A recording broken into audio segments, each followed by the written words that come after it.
Welcome back to Holistic Healing Association. I'm Erin Darcy. I'm certified in body processing and clinical hypnosis. Today, we will be taking a deep dive into people pleasing. This is something I've personally experienced in my own life, particularly in my teen years. Um, Trying to get people like me, wanting people like me, so I would do what it takes to have people like me by fitting in, wearing the proper popular brand names and dressing up, making sure I was performing well at sports, doing whatever it took to fit in. I would like to hear your story about people pleasing and your experiences. And if you'd like to comment in the box below, and I have a somatic therapist joining me today. If you'd like to join in and tell us about yourself. Hi, Erin. Lovely to see you again, and thank you for having me again. So I am Tassine Rizvi. A lot of people call me T, because it's just easier. I am an integrative trauma psychotherapist. Currently also training to do, currently in a master's to do psychology as well, because I wanted a better overview of understanding a lot of behaviors. But I am really passionate about the area of people pleasing, mainly because I realized a few years ago I was the queen of people pleasing because I accepted a marriage proposal based on the fact that I was like, oh, his ego won't be able to take it if I say no. Forget my own needs. They went out the window. Okay. So yeah, Okay. Well, that is people pleasing. Yes. to its extreme, yes. I do not recommend it, guys. Okay. Well, thank you. And through this mini series, we are talking about strong women, empowered women that we know that are in society, that everyone knows or got a personal in our life, that are in our circle of friends or circle of family. Is there women in your life that embody strength? And what type of strength do they have?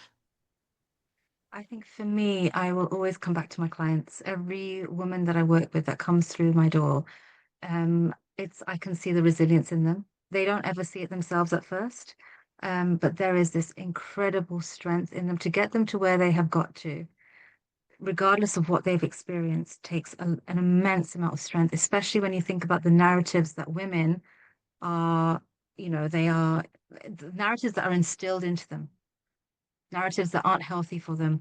So for women, I think it's always every client that I see come through my door. Okay. Okay. Thank you.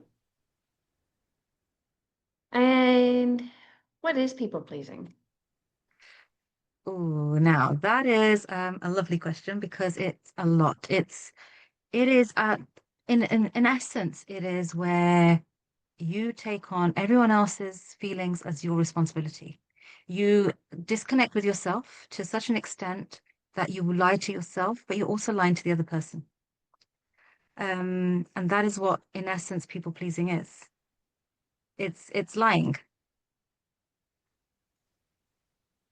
And I know that's Okay. hard because some people really identify with it and think it's a really good part of themselves. But when you unpick it and you delve deeper, you realize why it's not actually a healthy part of yourself. Okay. And how does hiding our true feelings and our true self keep others keep others happy, prevent us from genuine connection? Well, if you think about people pleasing, why does it start? It starts because we want connection, and we learn somewhere along the lines that the only way we can have that connection is by giving the other person what they need or what we think they need from us. And we learn that really, really young. If you think about children, really young children are taught, go and hug that aunt, go and hug that uncle. You might not want to, but instead of acknowledging that that child is clinging to your leg, for example, especially girls are clinging to that parent and saying, I don't want to do this. And we're like, no, no, you've got to do it. Why are we enforcing that on them? Because there's a societal pressure. That's the start of people pleasing. We are literally instilling it from such a young age in children. And sorry, I lost your question because I totally digressed there. No, it makes sense. We just had that addressed in the last interview as well, is teaching little girls if they don't want to hug, to go hug. And it's planting seeds down the road, how much that can impact them, especially if they've been told for many years. Because when they're older and someone asks, can I have a kiss or more? Yeah. That little seed may be planted deeper than you think. Mhm. Yeah. Yeah. Especially when you're teenagers and you've got this extra added pressure of peer pressure, or your first boyfriend, you think I've got to do certain things that feel so wrong to you in a lot of cases, but you go along with it because you think that's what's expected. And you're so used to shutting down your own feelings to please the other person that you just go along with it. Hmm. I've worked with so many women who've done that and then, got into really horrible relationships, or that's been their path towards bad relationships. Instead, I believe we should be teaching little girls boundaries, how to say no, Mhm. and how to embody their no. And if they don't want to hug, how to be able to have a strong no. And if they don't feel right, something doesn't feel right, to speak out, say Mhm. no, and tell. Absolutely. Absolutely. And what is the ultimate freedom that comes when you realize that your worth belongs to you and it doesn't change based on anyone's approval? It is such an empowering feeling to get to that space.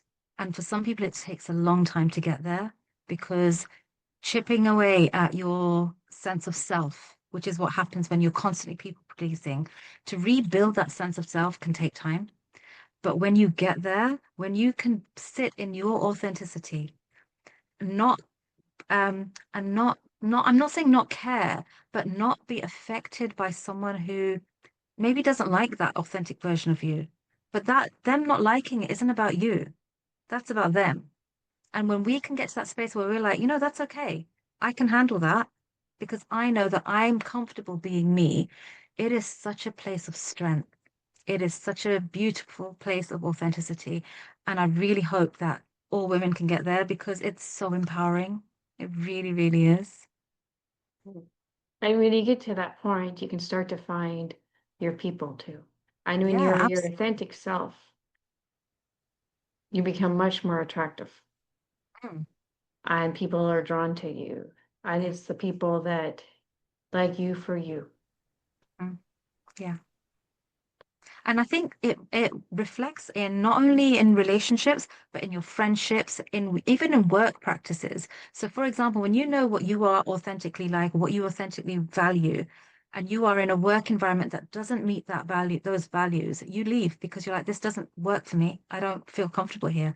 And you are more true to yourself, so you have a more fulfilled life as well. And as a child and growing up, say as a teen, did you find that you people pleased? Oh, yeah. Like I said, biggest people pleaser. Said yes to getting married when it wasn't the right person for me. And the warning signs were there. There were undercurrents that you could really see, but I would brush them under the carpet. Um, yeah, it was always there. I remember getting into so much trouble because of my people pleasing. In fact, and I've got to say, everyone is human, and people pleasing is such a character trait I think we develop that we can very easily slip back into. And the reason I say that is very recently I went to a family wedding and I killed myself for this family wedding because I traveled back and down the country about 3 times in one week. And I was very conscious that I was doing it. But in that space, although a lot of people like your people pleasing, for me, it was a conscious choice for a specific reason. And in that, there was empowerment. So although there was a tinge of people pleasing in it, it was a choice meat I took for myself because I was like, no one can stop me. I had previously been stopped from going backwards and forwards to family. And I was like, no, this is my choice. And I'm choosing to make this choice. And yes, I might be killing myself. And yes, I might recognize that none of the people I'm going to see right now will do the same for me. I'm conscious of that, but I'm okay with that. So it was coming from a genuine place. Hmm. Yeah. So what's the difference between being genuinely kind, empathetic person and operating from a place of chronic people pleasing? Chronic people pleasing is where you are going against what you want. Your needs are not expressed at all. They're not even acknowledged in a lot of cases. And you are constantly trying to ascertain connection, love. There's a condition that's kind of a part of that. Whereas when you're doing it from a genuine, kind place, you are aware of your boundaries. You are aware of um, doing it because you care deeply, but you're not also abandoning yourself. You have access to boundaries, authenticity. You know that you can say no if you want to. You can choose to say no. That's where you are doing it out of kindness and empathy. When you feel I can't say no, I'm obliged in some way. If I don't, then this will happen. That's when it's coming from a place of people pleasing. That's when it's not healthy. Okay. Okay. And how can we start to at home start to become more authentic, start to heal from people pleasing? I think one of the first things we need to learn to do is acknowledge our own needs. A lot of times we have suppressed our needs to such an extent we don't know what they are anymore. And I think some of the biggest work that I do with some people, with a lot of my clients, is finding out what is it that you want? What are your needs in this? And for some, they've been suppressed for so long, they can't even navigate what is my most basic need in this. And we have to start really slow because it feels so unfamiliar. And so just exploring that alone takes time. And when you get comfortable with, okay, this is my need in this moment, then we can add to it and be like, okay, let's start getting comfortable with saying no and not justifying our no or not over explaining our no, because that's you putting in a boundary. And that's such a healthy thing to. A boundary isn't you shutting the door to the world. It's you saying, this is my door. And you have access to this door, but I get to decide who gets to come in through this door. Mhm. And a boundary doesn't always verbalize no. It can be a boundary can be with how you hold your body. It can Mhm. be used with other words. There are many ways to express boundaries. Absolutely. There really are. Yeah. Um, yeah, like you said, it can be a very somatic. I work with a lot of people who've experienced sexual abuse. And I remember in one of my trainings I was in, and they'd said a perpetrator will see the way a woman walks and will know whether that person's the target. That tells you a lot about the boundary you are not. So when you walk tall and strong and you're more upright, more maybe more of a rigid stance, that that to someone else is an empowered stance. And so a perpetrator won't necessarily target someone like that. Someone who's closed down, really small, making themselves smaller, to someone who's a perpetrator, that person is immediately, they will clock that. They will be, there's a vulnerability here. Let me see if I can tap into that vulnerability. That is scary if you think about it. How we a lot of times we don't even notice how we're And walking it's down the scary. street. Yeah. I know I noticed that in high school is kids, some kids would be sitting like, yeah, Yeah. I'm the coolest. And then Mhm. other kids were really close. And I'm sure they didn't realize what they were doing, but somatically, that's probably how they felt. Now I noticed, Yeah. but um, somatically, we're going to be noticing things that either we ourselves may not notice about ourselves subconsciously, and it may be how we're feeling, right? Yeah. And those kids that were holding their bodies like that were the kids that were being bullied more, Yeah. Mhm. right? So that's how they were feeling. So that's how they're holding their body. Mhm. Exactly. Um, and so Yeah. then people see that and they can be targeted in many different ways. And Yeah. why is it so important for parents, mothers to teach their young daughters and teenage girls how to put up strong boundaries with men. For so many reasons. A strong boundary, you have to hold space for yourself. If we don't hold space for ourselves, the other person isn't going to do it for us. And it's so important that we teach the women, the girls, the young ones who are, in this world that's a lot, it feels a lot scarier, the world right now. And I think the latest news that we see, it's constantly making women feel like we are even more unsafe. Why are we going backwards in time? It's mad. Instead of feeling that we're coming from a more empowered space, it feels like women are being pushed into smaller spaces. That's not how it should be. So we need to be able to hold that space for ourselves, especially to navigate the world that we're currently in.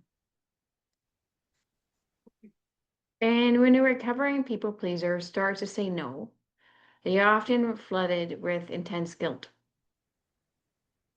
How can someone sit with that guilt without breaking the boundary they just set?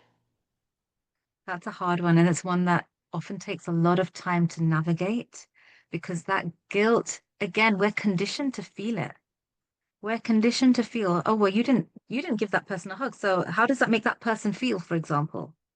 Why are we having to worry about someone else's feelings? What about our feelings? So understand when we've been conditioned to have that guilt in our system, that's hard to shift. I can see you smile. What's coming up for you? No, go ahead. I'm listening. Yeah, so it's something that we really need to first of all acknowledge for ourselves. Okay, what is it right now that's making me feel guilty? Why do I feel that I have to change my boundary or, acknowledge that person's need above my own? What is it that's making me feel this way? Am I being authentic to myself through this guilt? We need to start learning to sit with that and see, is it really our guilt or is it guilt that's been placed on us externally, which a lot of the times it has. By society, because there's so Yes. much pressure out there for what age do you think it starts at? I think it starts really early. I think it really does start early. Oh, actually, I remember my daughter was in primary school. One of my younger ones was in primary school, and they had, when you wear your own clothes.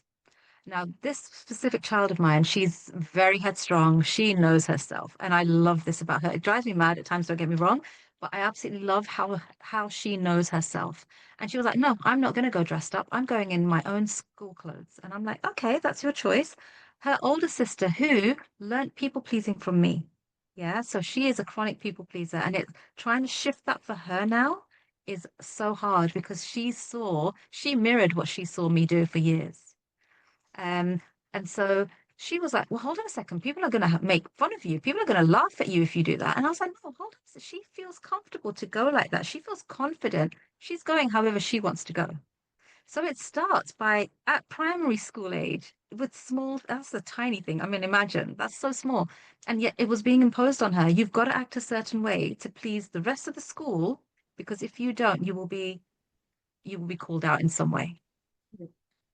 That is young. Yes. Yeah.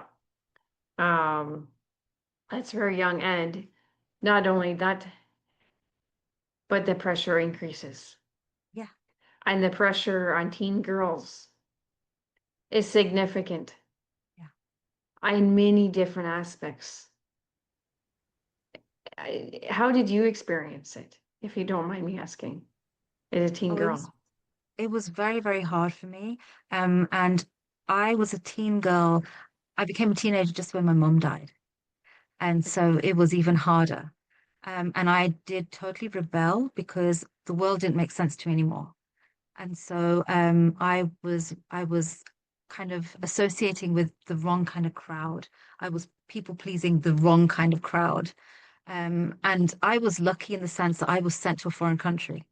And I know at the time I hated it, but in hindsight now, the adult version of me is like, thank God I did that or that was done to me because I'm a better person for having experienced that, for being pulled away from something that would have very, very easily taken me down a very dark hole.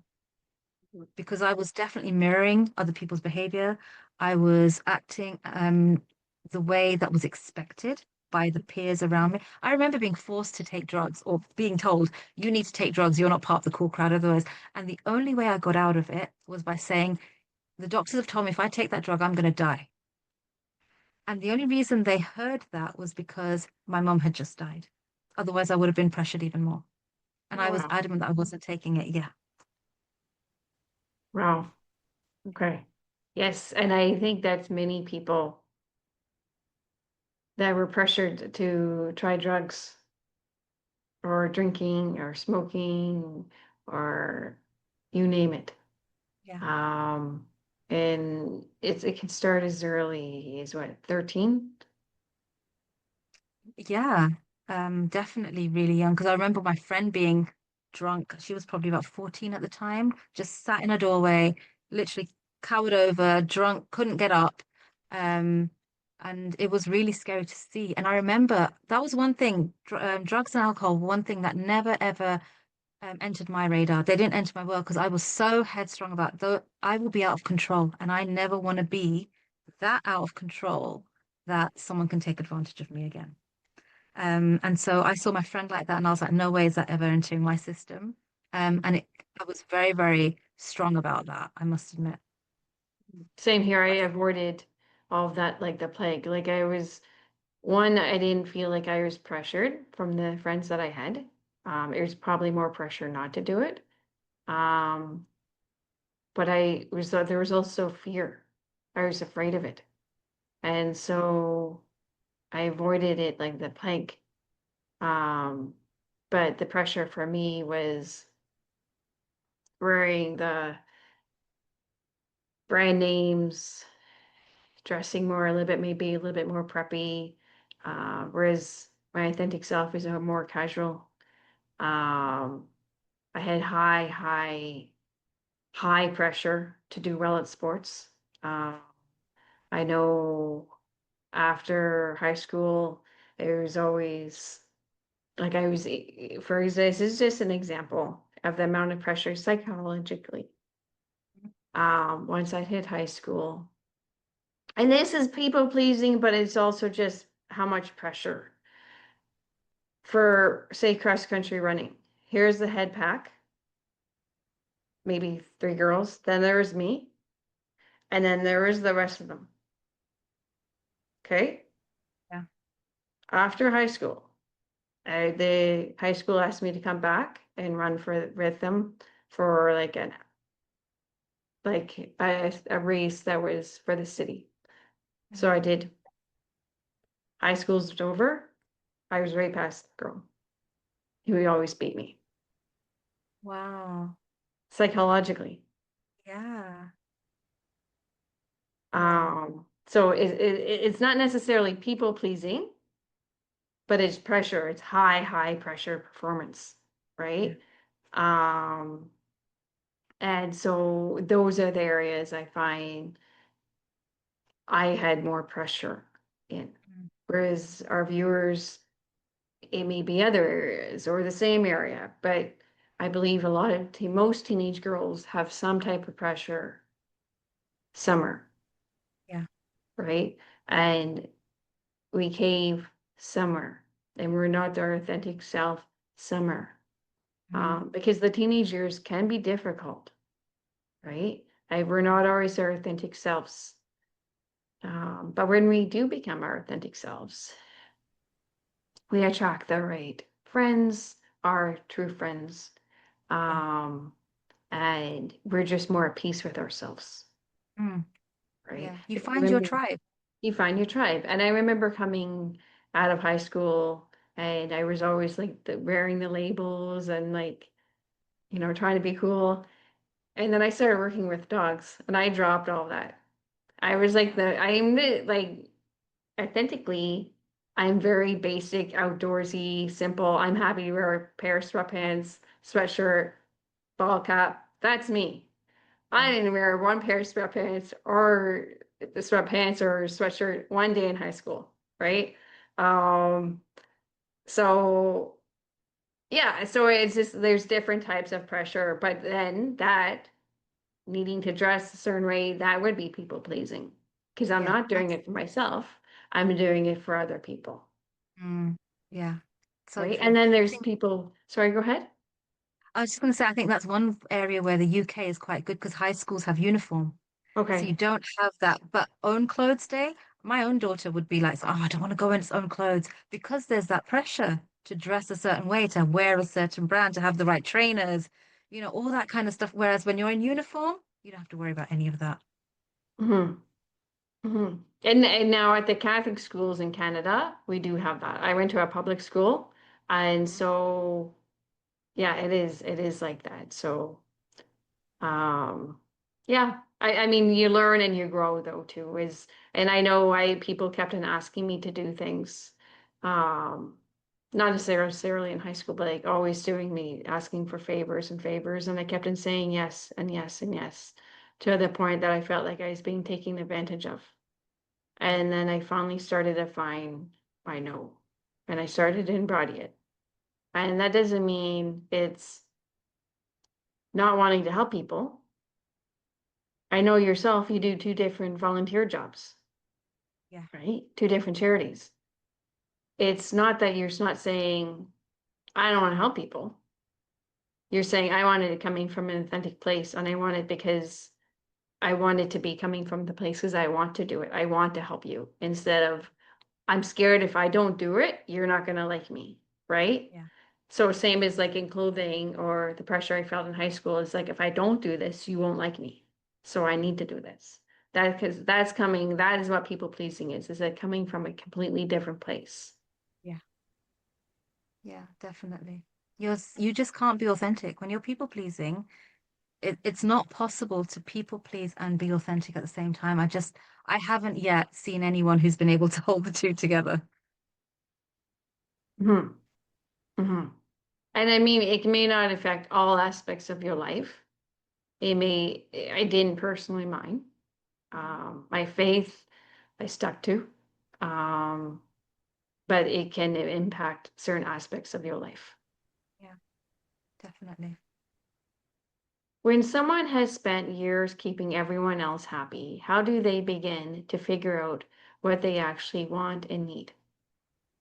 I think I touched on that earlier. It is about acknowledging, and like I said, when you've suppressed your own needs for so long, it's hard even acknowledging what they are. I was working with someone earlier today, and that they were struggling, and I was like, okay, let's start really small. Let's start really, really small. Just start with a food group, for example, and notice what food group you like. Have you ever actually have been able to even notice what foods you like and don't like, or was that also imposed upon you? And when we think about it at such a basic level, they're like, "Oh God, yeah, I was always made to have this, and I don't even like that, but I'm so used to having it. That's what I was having." And I'm like, "Okay, let's start really small, and let's just go and taste things that you've never tasted before. See how you feel about that." And that seems so obscure, but they had no idea of where to start. And so we had to start somewhere that felt safe. I think the biggest thing also is safety. If you don't feel safe, it's really hard to even acknowledge what your needs are. Hmm. And that is true. It's the big, then that's the first step to healing is safety. It is. It really is. And what are some quick somatic or breathing exercises a person can use in the exact moment they feel the panic of saying no?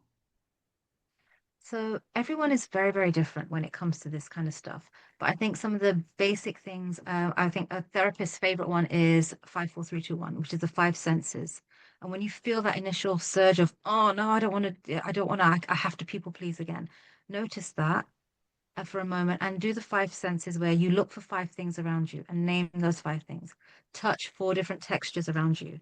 Name those four textures. Listen for three different sounds. And even if you can't hear them, that's fine. As long as your brain is concentrating on doing that, that's keeping your prefrontal cortex online. Because a lot of that surge of emotion that you feel comes from your limbic system. And we want to get your prefrontal cortex back online. So, noticing that. Then two smells, for example. Your olfactory nerve goes really deep into your brain, so it's really good and it bypasses your limbic system. It goes straight to the part that grounds you quickest. So your olfactory nerve is really crucial. So I always suggest to people get a really strong smell um, and keep that around you. when you're feeling it, and then smell into it and notice the smell. Allow yourself to really focus on that smell because it takes your way out of your limbic system and back into your prefrontal cortex. It grounds you in the here and now again. So that's another thing. And then the taste, a really strong taste, for example. You might not have any taste in your mouth then, that's fine, but your brain focusing on that taste is brilliant. That will ground you again. And if you've got like a strong mint or something, focus on that taste of that mint. That will bring you back to the present moment. So that's orientating to safety in the moment to get you out of your limbic system. Another way is grounding through your feet. So you feel the pressure of your feet on the floor. Know that you're supported by that floor. Allow yourself to just really focus in on that support. Or if you're sat down, feel yourself in the back of your chair. Feel that support. Know in that moment, I am supported right now. I do not need to go back to something that isn't going to serve me. Allow yourself to acknowledge that and feel that. Hold yourself. Some people like to hold themselves and just know I'm holding myself because I'm keeping myself safe. Just allow yourself to hold yourself. Maybe a hand on the chest, a hand on the stomach, and breathe into that. Know that you're safe in the moment to make the choice that you have made. Allow yourself to feel into that safety. Um, Maybe even get into the habit of doing a daily check-in. Some of us are so not used to even noticing what's going on for our bodies.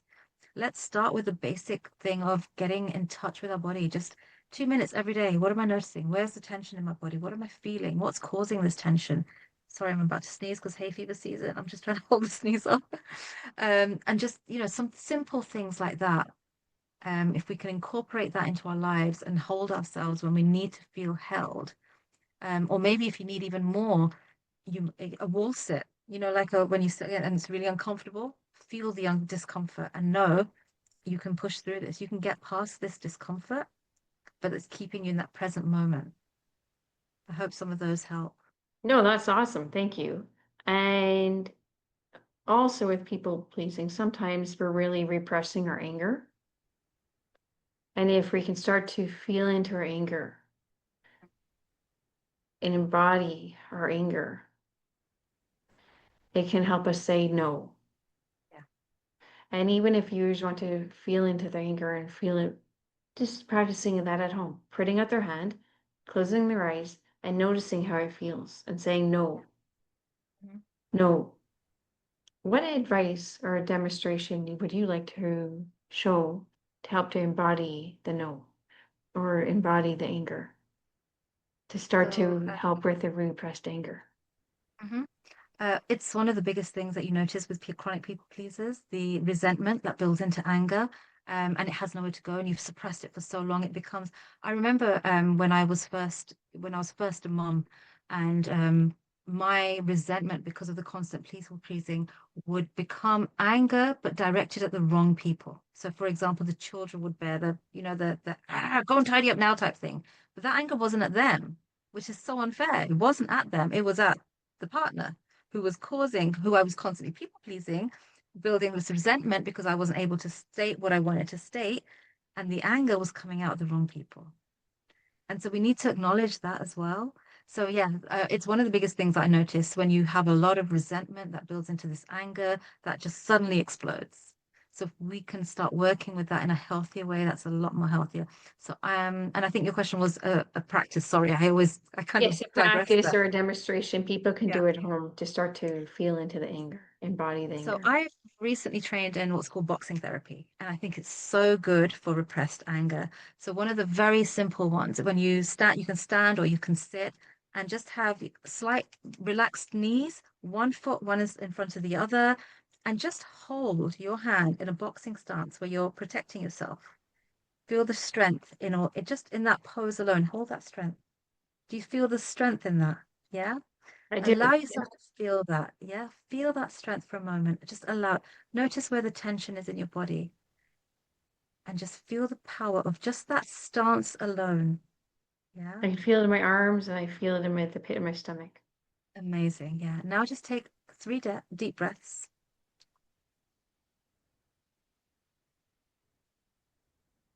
Brilliant.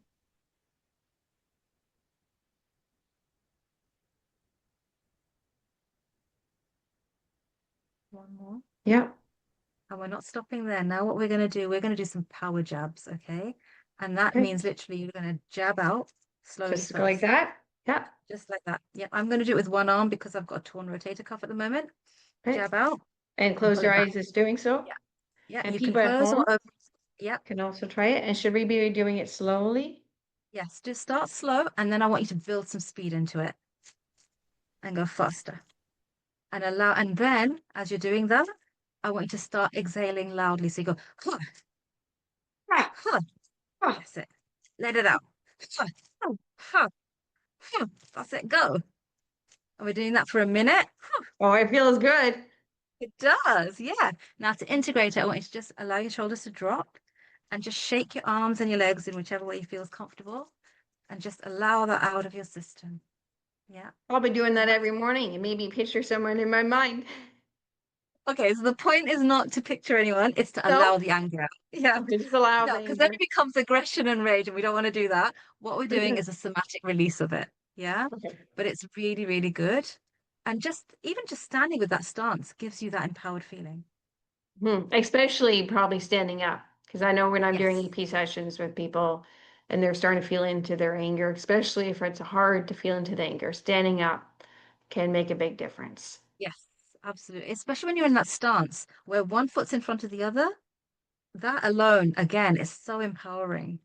And so it's about, allowing ourselves to do those kind of things where we feel the power that has been taken from us in a lot of cases, or that we have not allowed to surface or be felt for a very long time.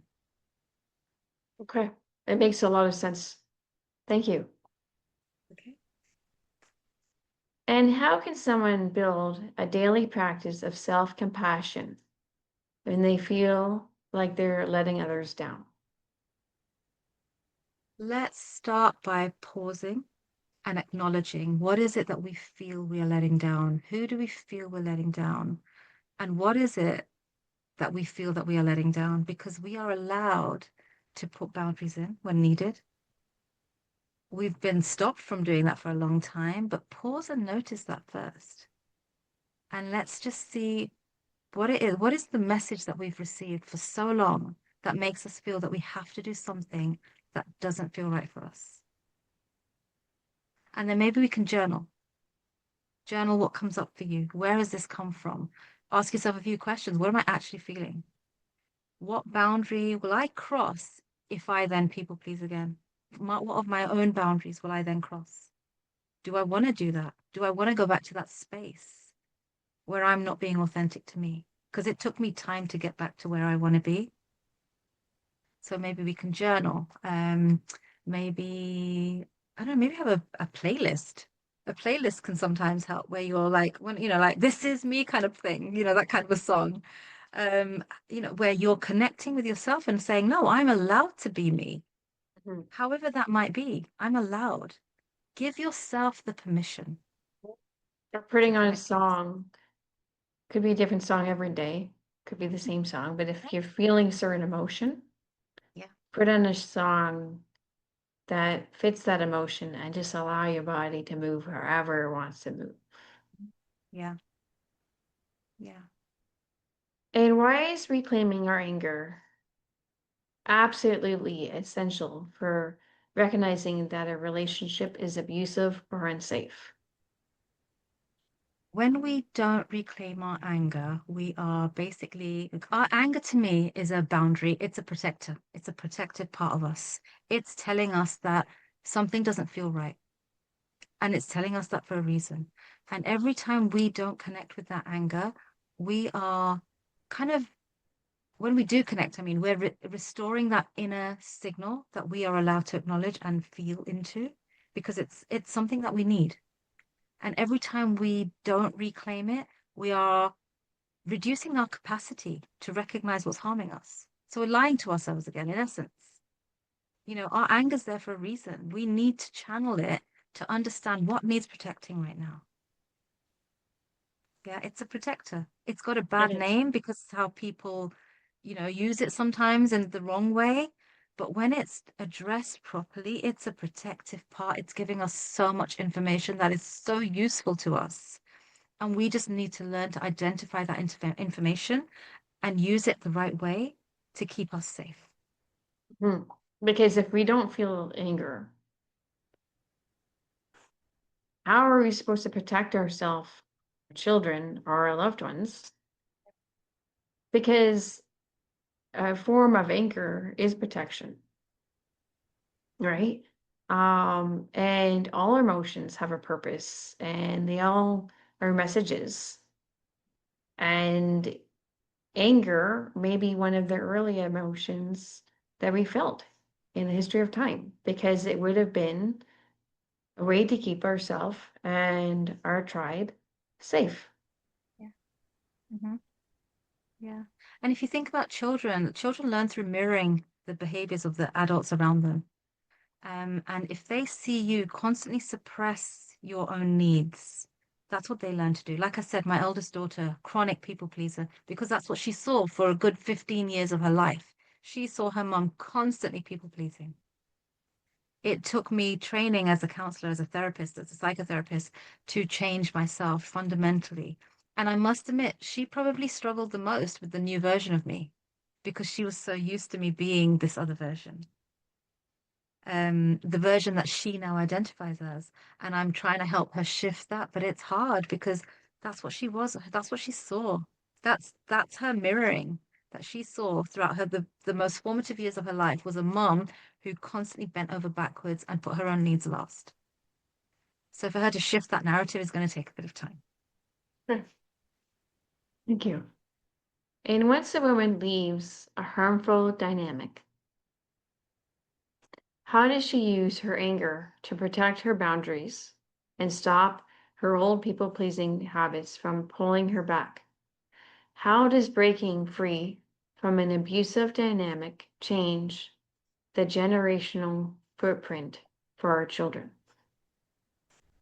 Like I said, children learn through mirroring, and if they constantly see a mother just taking on someone else's chronic, whether it's emotional abuse or physical abuse, however they are being, there is a form of abuse that's being, and that child is perceiving it as abuse because then they will see the slightest shift in their mother's demeanor, whether it's a happy shift or a sad shift, and more often than not, it's not a happy one. They will see that and they will channel that and they will start to believe it's about them in some way, shape, or form. They will identify with it as well. So when we don't acknowledge that, when we don't make that shift, that healthy shift, um, we are harming the next generation in essence. And if we want to empower them, we need to empower ourselves first. If we want our children to grow up to be strong, empowered women, we need to do our healing work. Mhm. Yeah, definitely.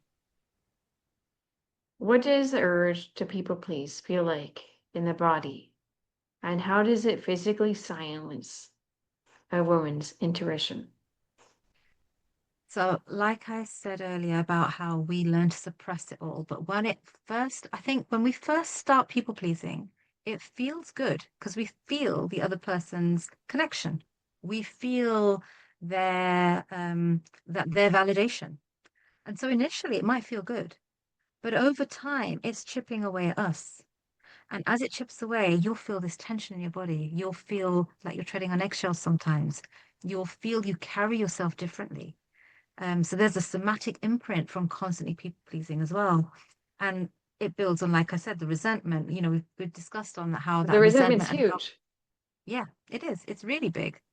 And if we keep ignoring that resentment, it gets bigger.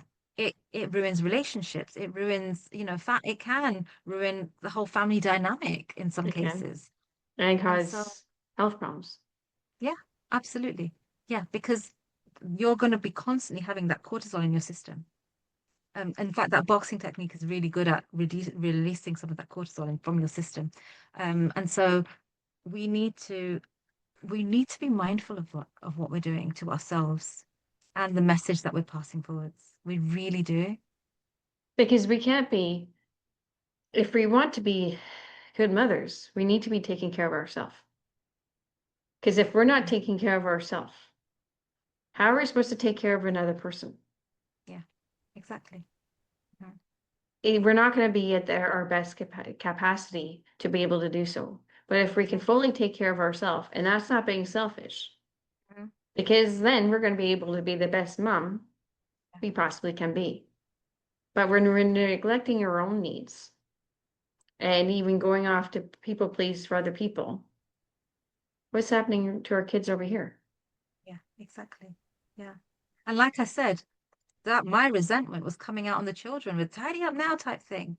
That wasn't even about them. That wasn't about what was, what it was being pushed onto. It was something totally different. So I am a very different mom now. And then my older kids will always kind of call me out on it and be like, so not fair. And I'm like, yeah, you were the guinea pig. Sorry, guys. Mm. So yeah, Okay.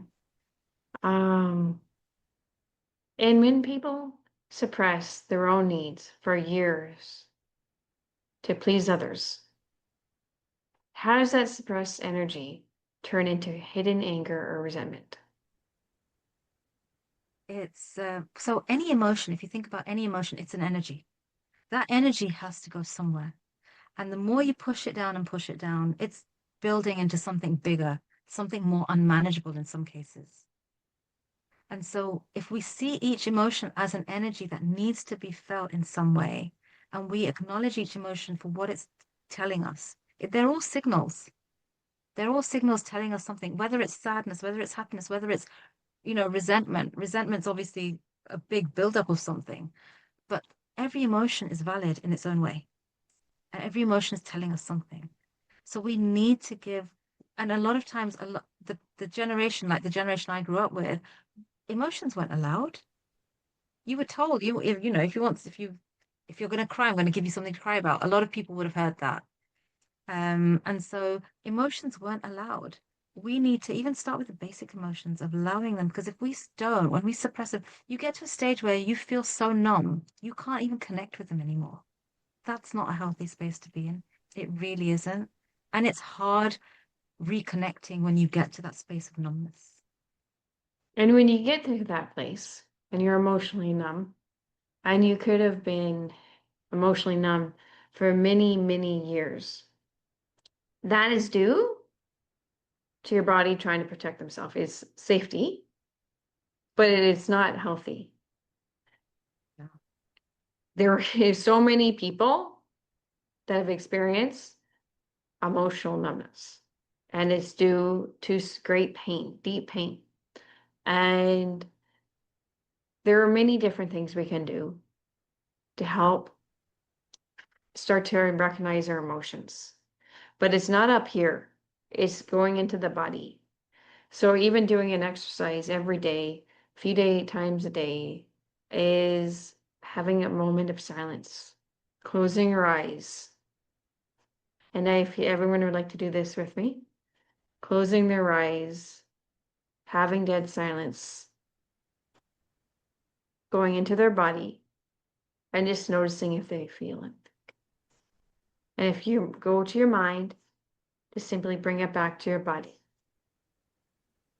And if your mind starts to race, bringing it back. And I'm just going to do a body scan with everyone here.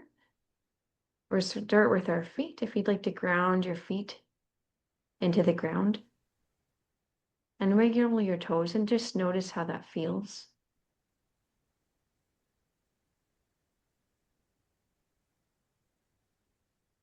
And then just put a little bit of pressure into the ground with your feet and just start to work up your ankles.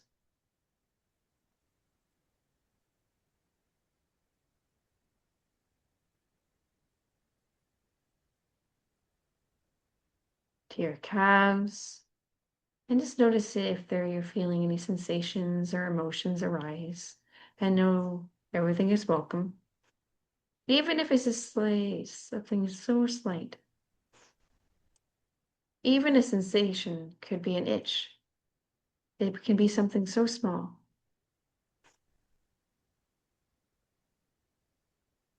It could be a temperature change. It could be an ache. And just moving up to your knees. And just letting out a sigh. Maybe putting your hand on your heart. Just letting out another sigh. And going to your thighs and noticing if you're feeling any emotions or sensations.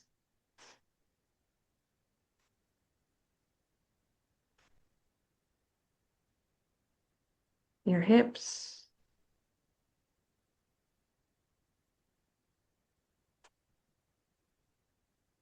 your glutes,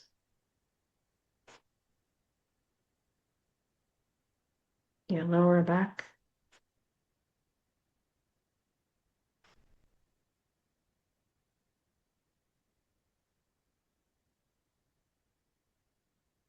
moving up your spine.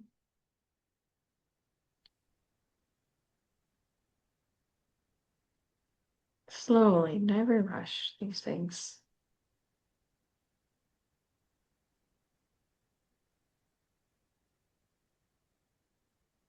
To your upper back,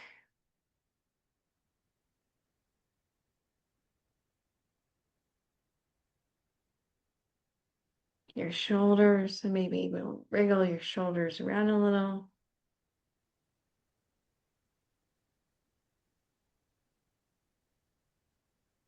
Bring up your neck,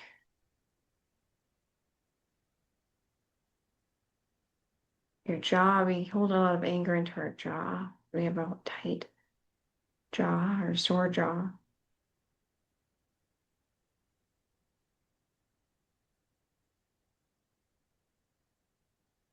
Your cheeks, your forehead,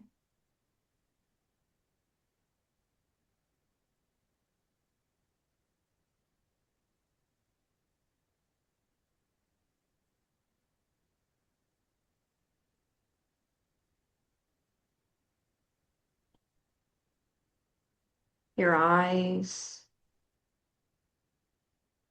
Right now, I feel a lot of pressure in my forehead here.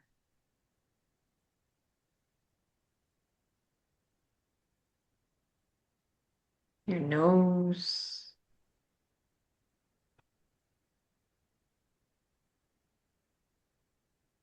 your mouth, and notice what you're tasting.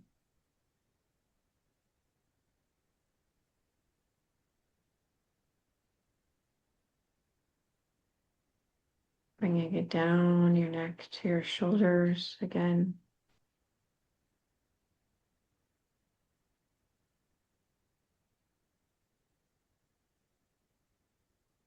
Starting to go down your arms. You may even like to rub your arms a little bit, but just go very slow. Be very gentle with yourself.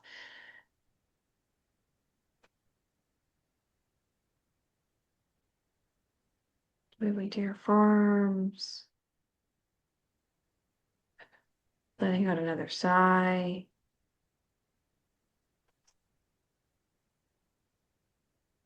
Rubbing your hands together and just noticing how that feels in the body.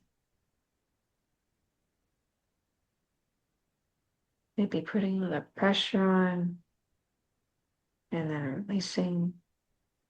A little bit of pressure on and then releasing. And then I invite you to just notice your whole body. Do a full body scan and notice if there's any emotions, any sensations that are arising.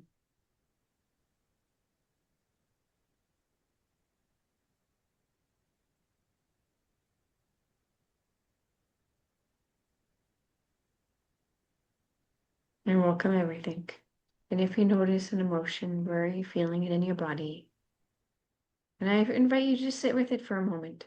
Become curious with it. Allow it. Even if it's faint, it's still there. Just invite it in. Everything is welcome.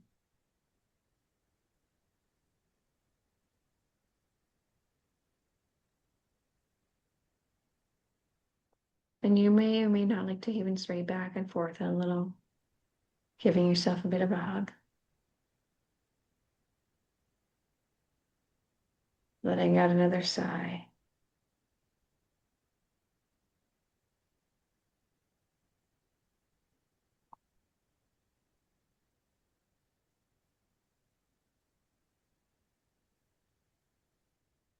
And then slowly opening your eyes. And then the viewers at home, if you'd like to look to the left with your eyes. This is a grounding exercise. Look to the right. Very slowly. Look back to the left again. And look to the right again. And then pick an object in the room. And just ask yourself, what color is it?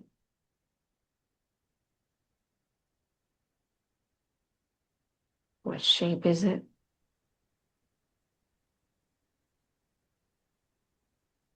Is it small or large? Heavy or light?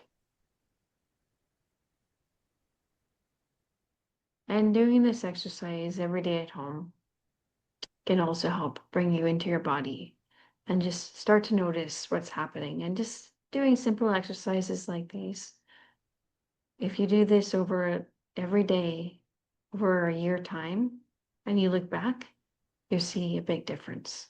But it's baby steps. Nothing happens overnight. Mm.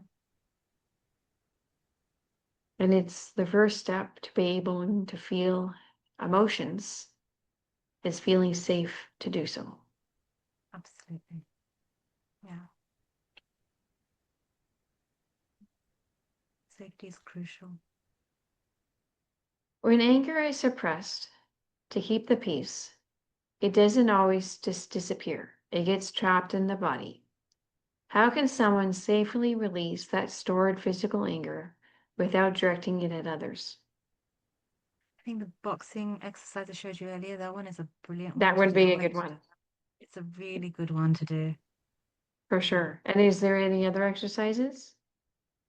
I love dancing to music. Like music that reflects the mood, like you said. I think that one's another really good way of getting rid of it. I know some people love running, and just pounding the streets. I don't know if you In the can run woods, on the that's streets in me. Canada. I love Okay. that. In the woods, no, not in the streets. Yeah. Yeah. It's Well, I it's think in it's the the UK nature. it's more the streets. Yeah. Pardon? In the UK, I think a lot of people run on the streets. We don't Okay. always have woods everywhere. I'm lucky I've got woods behind me, but not everyone else does. So, like people in London wouldn't always necessarily have a wood easily accessible. Okay. Um, so yeah, a I'm in lot of people. Canada, and yeah, I find it too hard on the knees to run on the cement. I Uh, need natural ground, and personally, I find a significant difference when I'm running in nature mhm. because it's just nature itself can be healing and therapeutic. But if you Really, don't have that option always, and you don't, a lot of people don't, yeah. running itself can be good. And there's many different sports. There's also swimming that can Mm, be excellent, dance, right? yeah. Um, Jumping. kayaking. Yeah, jumping on. I don't know if I was, you get those small rebounder trampoline things. I don't know if Yep. you get them. Yeah. Those are really good for some because they're gentle release. Okay. So they're really good for somatically releasing a lot of and a lot of emotions, especially anger. But yeah, because you can do different types of jumping on them. Um, and it can be bilateral as well, which is really good for release. There you go, everyone. That's a good one. Thank you. Yeah, it's okay. What are some small things viewers watching today can start to practice setting healthy boundaries at home? So pause before you say yes. That would be my first thing. Pause, notice what's coming up for you. Notice what you actually feel before a yes or a no is said.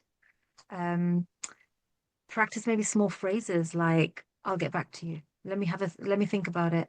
I need to check my diary. Just small phrases that are just you can say them straight away and they become natural for you to say. I think sometimes it's really hard to even just say that.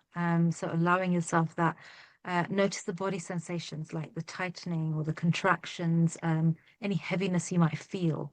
It's all information. Take it in, absorb that information, see what it's telling you. So start with noticing it. That's a really quick and easy practice to get used to doing.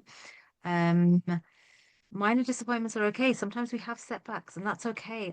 Give yourself the compassion. I think sometimes we don't see ourselves with compassion. It's so important that we start speaking to ourselves compassionately, um, and giving yourself the grace and the permission to put those boundaries in. Sometimes it's really hard to even give yourself permission. So start with that as well. One small act of self-loyalty daily. If we can get into the habit of doing that, it becomes I'm easier sorry. with one small act of self-loyalty where you're being loyal to yourself. Like resting when you're tired. So many women feel rest is selfish. They don't allow themselves to rest and they might be exhausted. And you get The other burnt day out. yeah, exactly. The other day I was exhausted after work and I was like, "Do you know what? Driving home as I feel right now is actually not safe to even do. So I took a 10-minute power nap in the car because I I've needed done it. that before. Yeah. When I'm driving And and I'm exhausted, it's not safe to drive. I've pulled over and I've had a 10-minute nap just yeah. because it's not safe to me and it's not safe to any of the drivers. Mhm. Yeah, yeah, exactly. So it's important that we start, even just that small act of lo self-loyalty or asking for help. Some women find it so hard to ask for help, especially if you're someone who's quite an avoidant person. Asking for, or especially if you've learned from a young age that when I ask for help, I don't receive help. Let's change that narrative. Find the people who you can turn to in times of need and allow yourself to ask for help. And if it's hard, start small. Mm, Start asking for exactly. small things. It doesn't have to be big. Start asking for Exactly. very small things and notice what's happening in your body and then Yeah. start to build Mm. as you become more Expressing a comfortable. Yeah. Even expressing a preference. Some people find it so hard to make choices because they've never been allowed. So give yourself the permission every day, just once a day. What do I feel like in this moment? What is my preference? What do I want to watch on TV? Or what radio station? Just small things. But as we start incorporating more and more of them, we get more in tune with what we need, what we want, what feels right to us.